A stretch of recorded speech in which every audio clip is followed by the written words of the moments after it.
Shalom, may the good Lord be with you.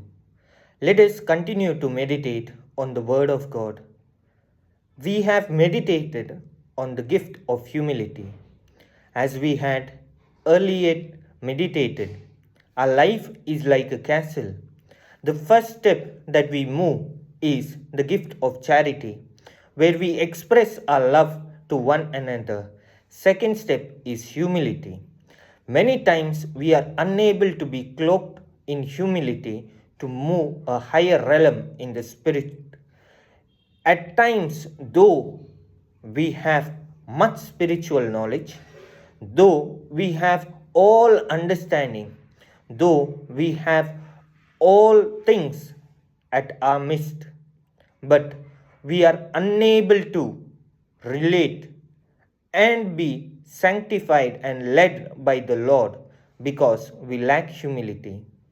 Today, let us surrender to the Lord that He may give us the humility, open our eyes, open our heart, open our soul. The humble of heart will be able to experience and see God. The pure in heart will be able to see God.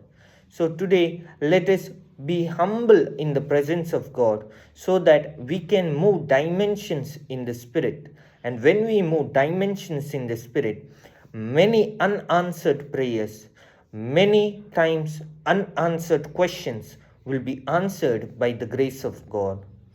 Mighty Lord, we come to you. Bless each person. Harabashika lagalagala baba baba shiri galagalagala baba baba shiri galagalagala lagalagalagala lagalagalagala lagalagalagala shiri di di di di alagaraba shiri lagalagaraba lagalagalagala harabashiri di di di di. Shalom.